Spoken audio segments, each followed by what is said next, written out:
The more that you read, the more things that you will know. The more that you learn, the more places you'll go.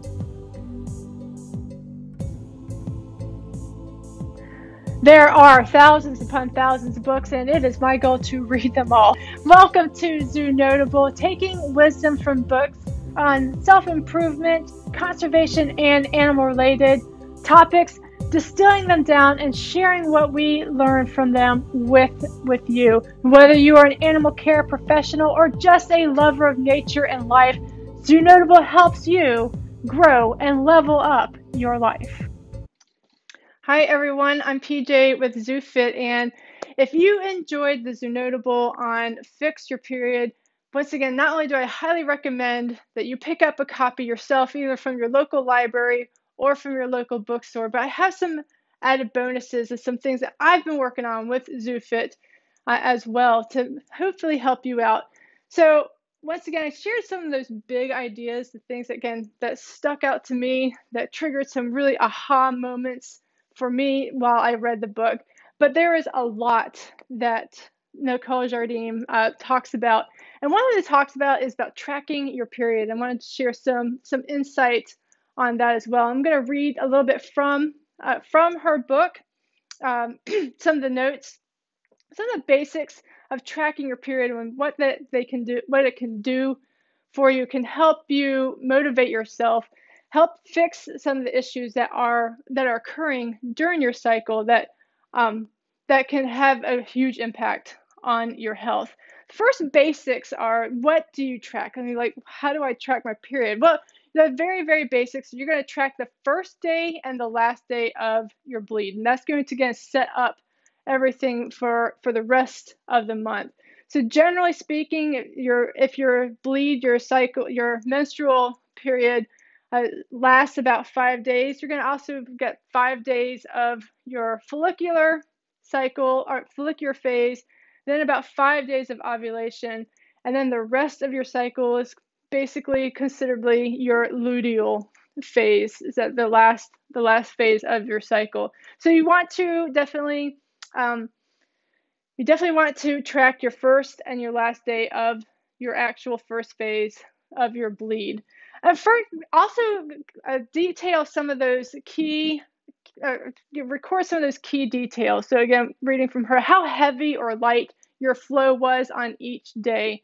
Pay particular attention to heavy bleeding days, as they will feel unusually, and if they feel unusually heavy for you. Notice any spotting you experience either before or after your period or at any other times during your cycle. So if you are spotting and it's your ovulation, definitely make a note of that in your when you're tracking. And then also track some of these subjective ideas. And this is what I'm going to talk a little bit more about in just a moment.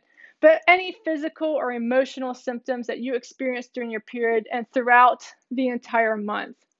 Make a quick note, then it can be in an app or in a journal, or when we talk about on my charts. Make a quick note charting your most bothersome symptoms, such as pain that keeps you from doing what you want or need to do, some of those cravings, the energy levels, sleep, bowel movements, significant mood swings, breakouts, fatigue, brain fog, or anything else that feels distressing for you.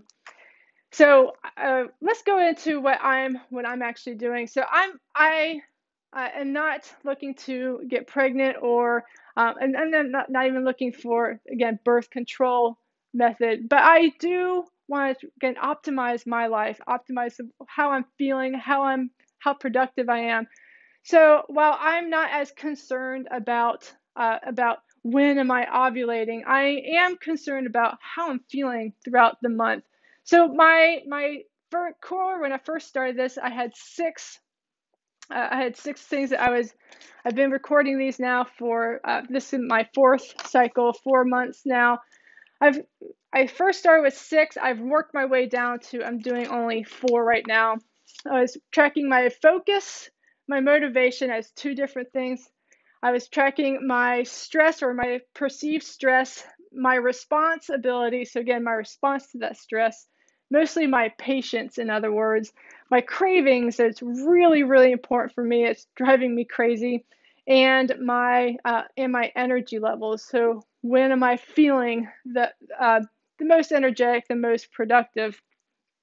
And as I said, I have switched out to only 4, because every single month you can see that the top segment is my focus and motivation. They're pretty in sync. So I started by tracking those. I was able to figure out that, hey, my focus and my motivation are pretty much in sync with each other. So I've just started tracking those together. These are these subjective parts, and really kind of focus in on how I'm feeling throughout certain times of the month.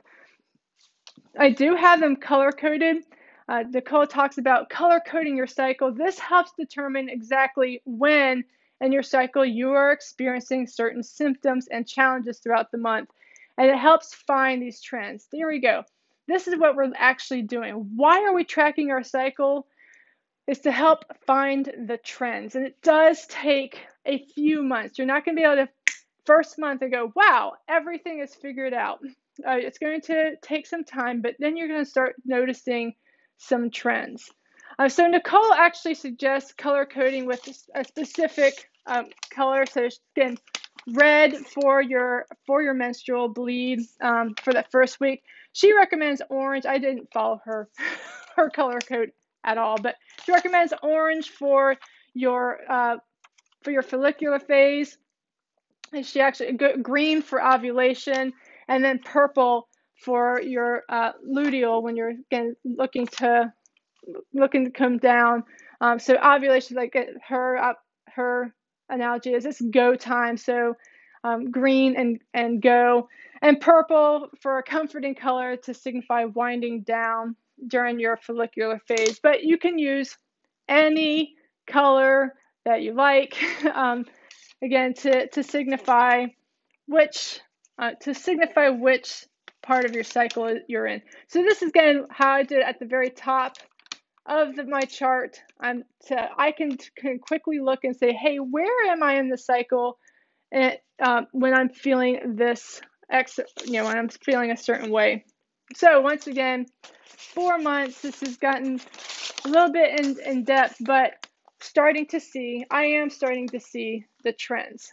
So you can start adding some reminders. Again, so I'm starting to get into the nuances. Add reminder notes about food and lifestyle recommendations so that you can make time for the mobility class during your bleeding phase, if that's what you like to do. And some serious networking when you're in your ovulation phase. And again, for me, it'd be like editing videos in my luteal phase. We are much more prone to stick to something if we've written it down. This is again a super, super helpful. If we are writing things down, we are way more likely to stick to it. It's not a guarantee, but it is tremendously helpful. So what are some of these trends that I'm starting to notice? Let's get to my current one right here. Once again, I've narrowed it down to only 4. My focus, my stress, my cravings, and my energy. And first and foremost, when my energy's up, my cravings are down, and then vice versa. So again, handling those two in kind of getting those to be in sync is really, really crucial for me. Again, ideally wanting my energy high and my cravings low. So working on what also affects that? That's interesting. Stress. My stress definitely affects it. So when my stress is high, my cravings are high, and my energy goes down. But I'm also noticing that during my ovulation phase, I'm actually not feeling as motivated as I thought I might be feeling. So those are the times, though, when my energy is really high, my motivation is kind of low. So this is a really good opportunity for me to start looking into, hey, maybe this is the time to push a little bit on my willpower, if that makes sense. So push the boundaries of some of my willpower, of developing those new habits during the follicular and ovulation phases when I'm seeing that my energy's high, my cravings are low. So I don't need as much willpower to exert to not eat, not to overeat, and not to binge eat or not to cave into cravings. So using that time to push my boundaries of my willpower, trying new things, trying new habits, getting outside my comfort zone during those phases, but also recognizing that, again, my motivation may not be as high. Getting something new might actually, again, spark some of that motivation. So once again, it's taking a few months. It's not a perfect scenario, but tracking once I get a good sense of how this works for me, I'm going to put together a PDF and plop it onto zoofit.net. So again, hopefully you can have an opportunity to experience how tracking your cycle can work for you. Now, really, honestly, I'm mentioning this at the very end, but even if you are if you're a woman who is not experiencing their cycle, you're not ovulating, and you're not having a menstrual bleed, you can still use a cycle to help motivate you. Use the cycle of the moon. So check your calendar, see when the new moon is. That would be technically your bleed, your menstrual phase, and then follow the cycle throughout for the rest of the lunar cycle. So again, this is why it's why Artemis is the goddess, is a female archetype goddess, is that she's the goddess of the moon. Go figure. So using the moon, even if you're not having a cycle, you can still use this concept to help you be the best version of yourself. Go with the flow today, tomorrow, and forever. All right, that is what I've got for this great book. Let me know your thoughts. What big idea stuck out and resonated the most with you? How can you incorporate that into your life starting today? And share some of your favorite books that you would love to see a Zoo Notable on.